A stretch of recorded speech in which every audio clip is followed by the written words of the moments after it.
Hello there all, welcome to YoSakura. This video is going to be a short tutorial on texturing with a Nuke and Photoshop.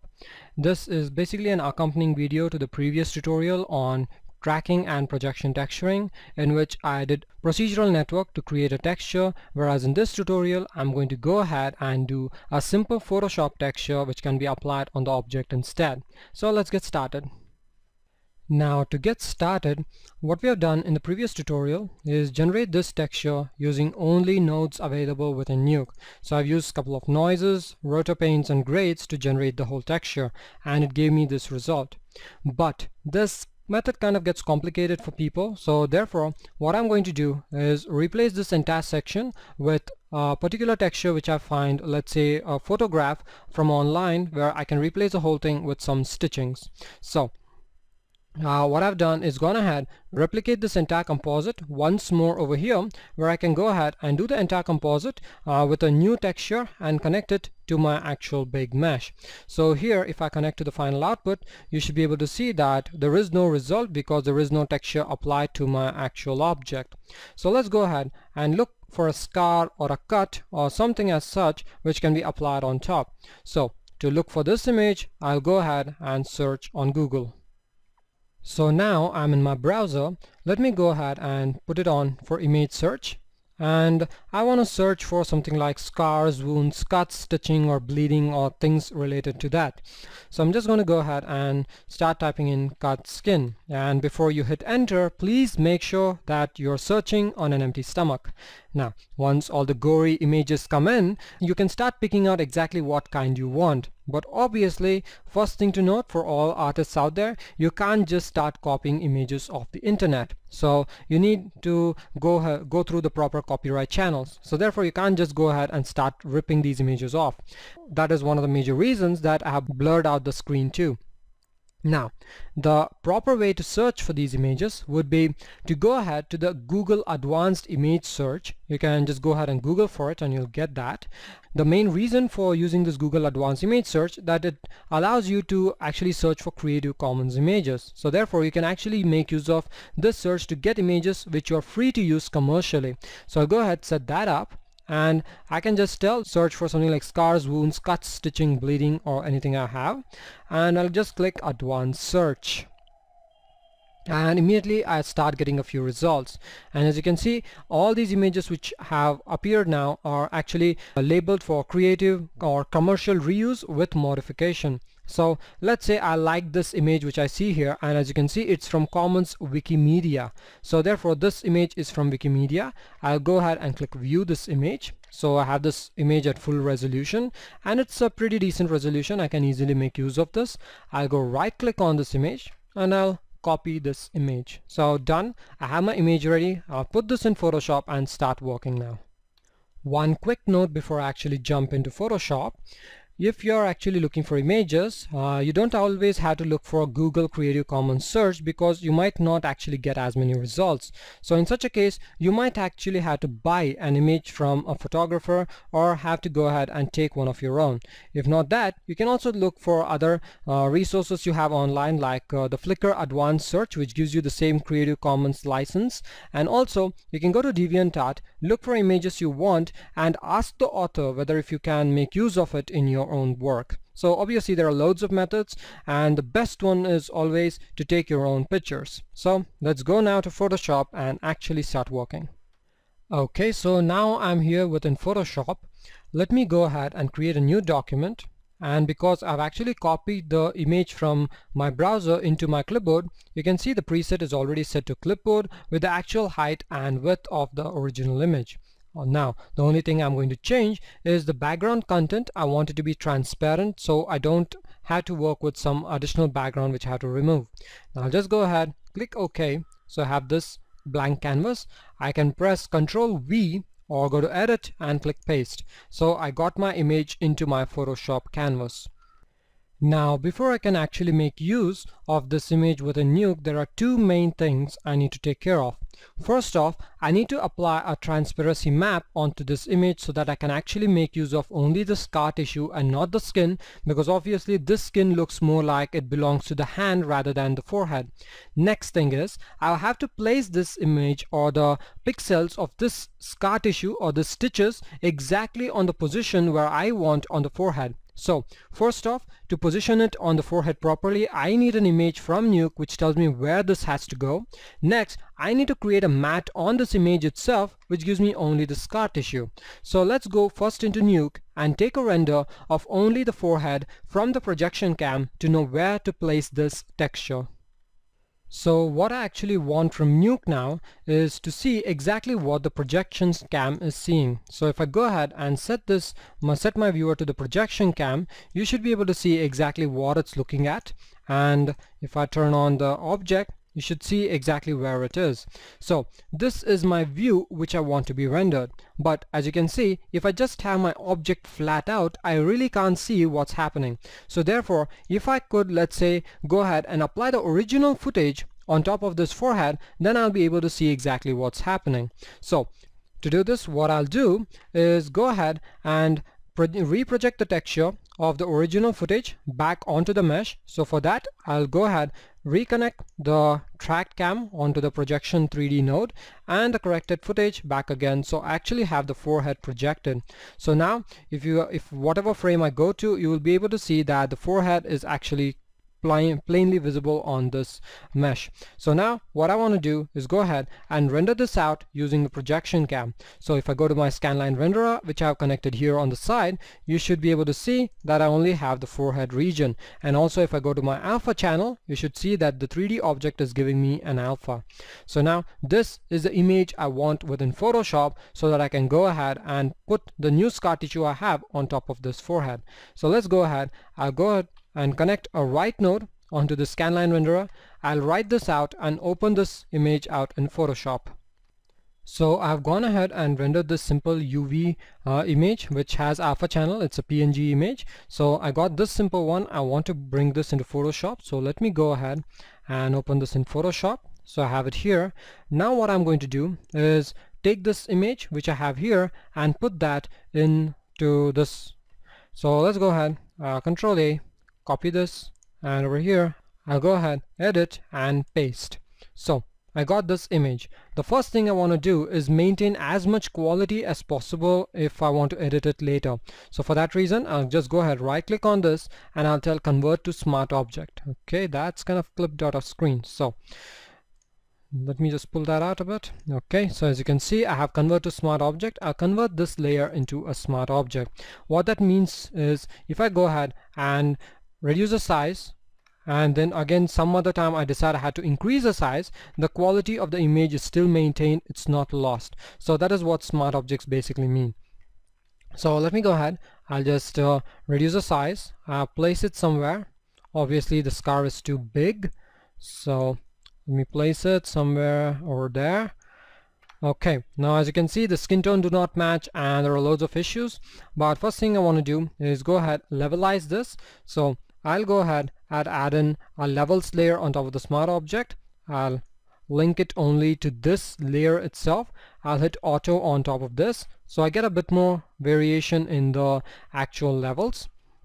Now the next thing I want to do is go ahead and edit the alpha channel on this so that it gives me a cutout on top. So to do that, what I can do is right click on this layer and tell I want to edit contents. So just gives me a warning. I'll hit OK. So it gives me this new PSB file where I can go ahead and create a matte, and that will show me the results on here.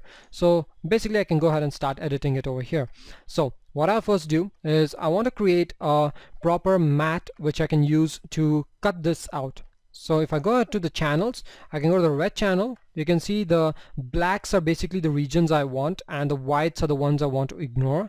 Next, if I go to green, the same thing is there, but it's a bit more enhanced. And if I go to the blue, you can see a bit more of the same detail is maintained. So I'm just going to go ahead and control click on the blue channel so that all of it is being copied. and back to the RGB, I'll select my whole layer and click mask. This basically creates a mask, but it's exactly the reverse of the mask which I want. So selecting the mask, I'll click invert. So this creates an invert mask, and as you can see here, whatever is white is the portion I need and whatever is black is a portion which I don't.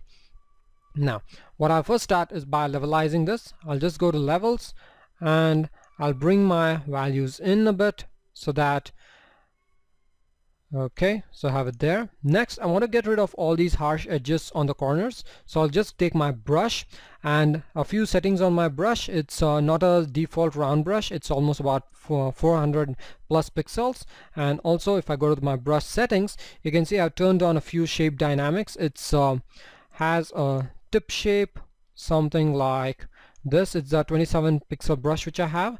I've gone ahead and used angle jitter so that it does not give me a straighted line, and also I've turned on scattering just a little bit so that it does not give me a very default output. So once I have all these results, I can go ahead and start removing the corners of this whole output. So I'm just removing these details.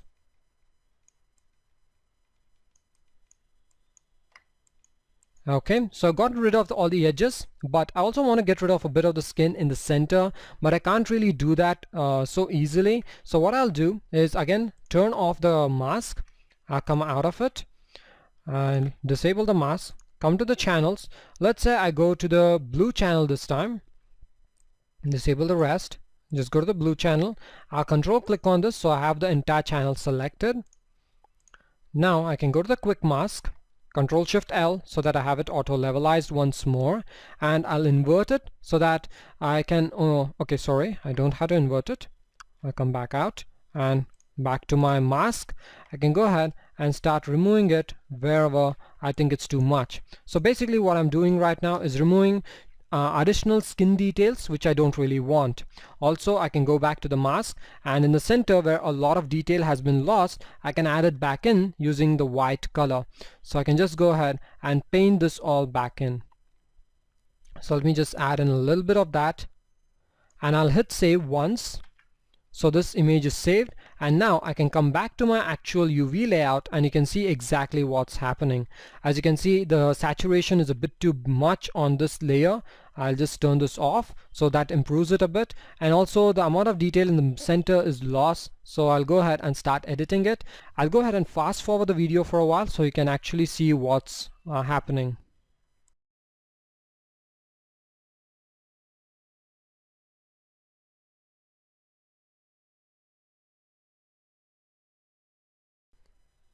Okay, so I've gone ahead and created this. It's not exactly perfect, but that is what I get for a 5-minute work.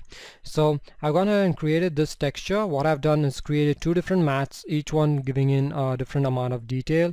I use the different channels RG and B to help me create the different masks too. So I got this result here. What I'll just do is go ahead, turn off the actual image which I have rendered out. So this is my image which I have now, which I can apply. As you can see, there is a lot of wasted space, or basically a lot of wasted file size in other words. But it doesn't really matter because it's a single image.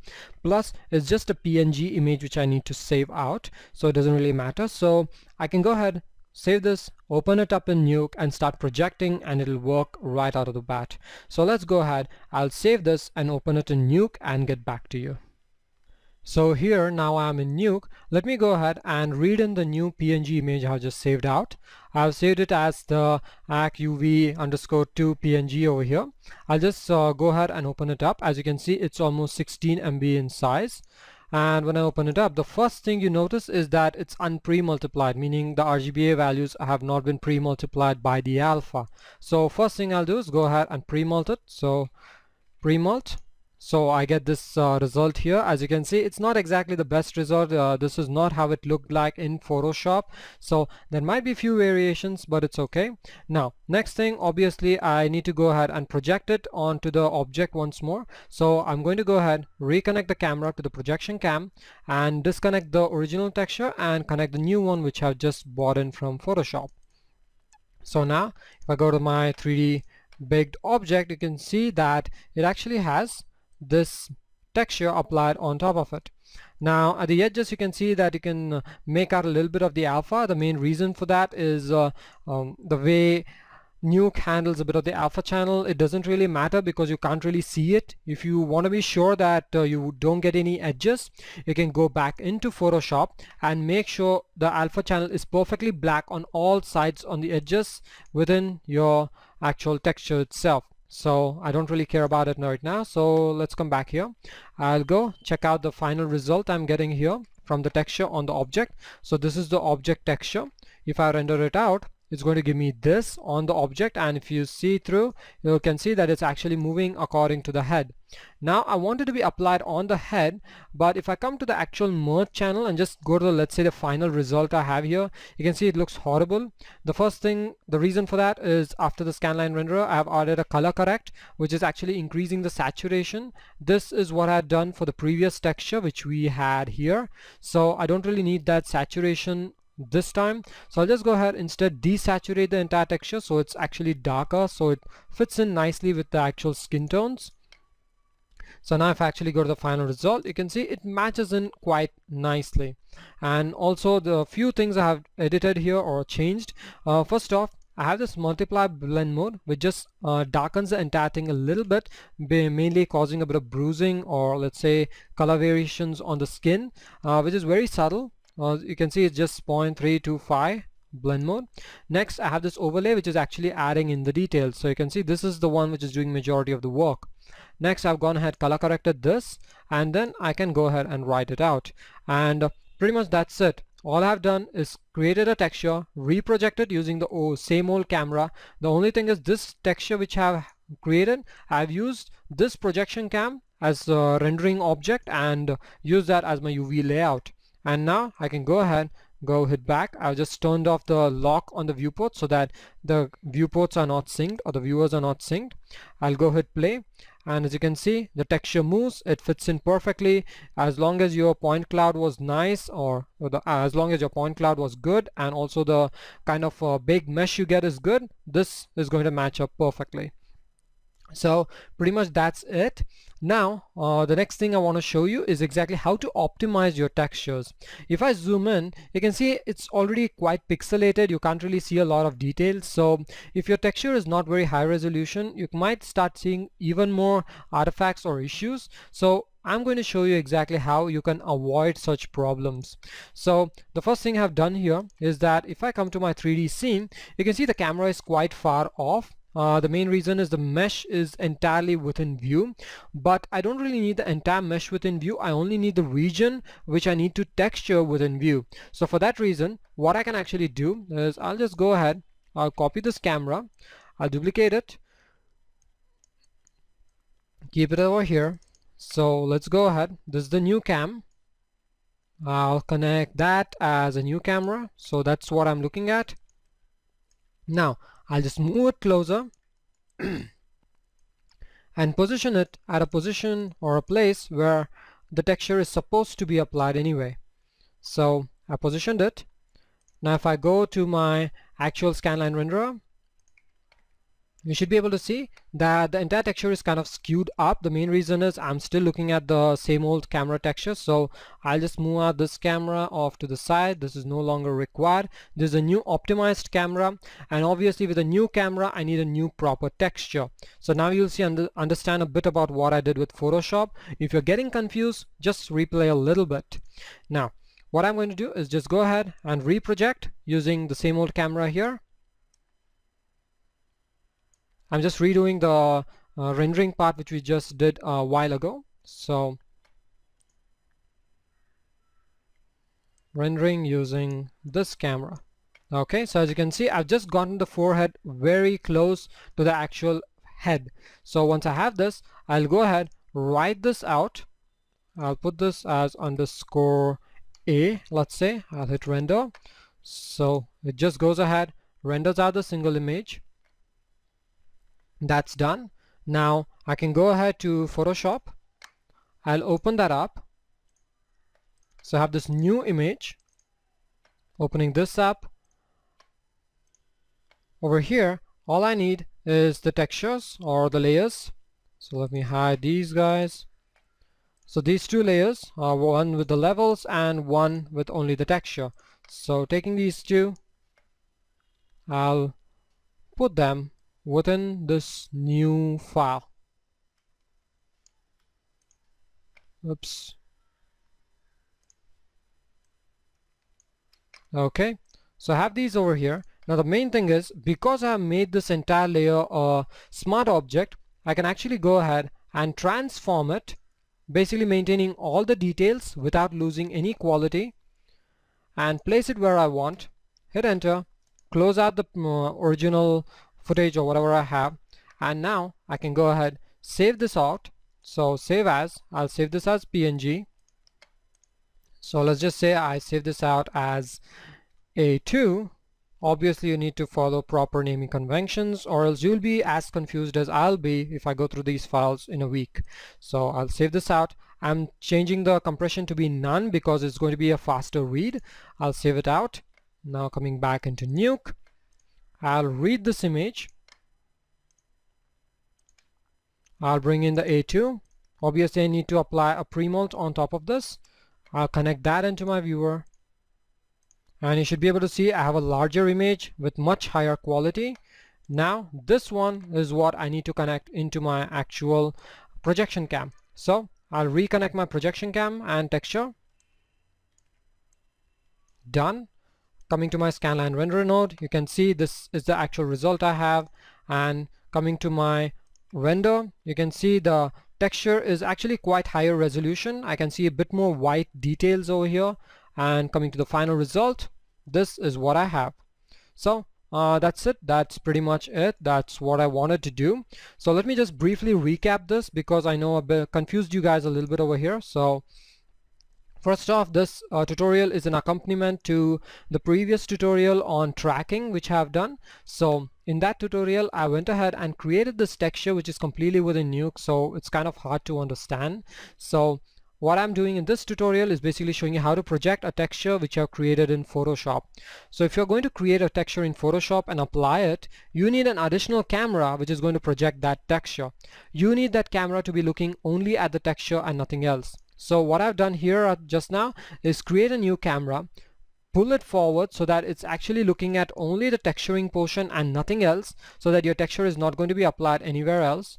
And then I'm going to use that projection camera to render out a new scene, but project the actual footage itself on the mesh so that I know what's going to happen in the background. That is going to help me with my UV layout. So once I have that, I create this file within Photoshop. I use the smart object so I can redo the texturing or increase the quality at a different stage. I went ahead, rendered it out. So it gave me this result, color corrected it just a bit, applied my blur, and then finally rendered it out and composited it. So it gives me this result. So pretty much that's it. I showed you how exactly you can do some simple projection texturing using Photoshop in this video. I really hope you guys found this useful. I know I kind of prattled on a bit too much and probably confused you. So if you have any doubts or suggestions, critics, whatever they are, put them in the comment section and I'll definitely get back to you. And obviously anyone is always welcome to post your messages on Facebook or in the Facebook group, and I'll get back to you there too. So that's it for this video. I really hope you guys found this video useful. I'll see you in the next one.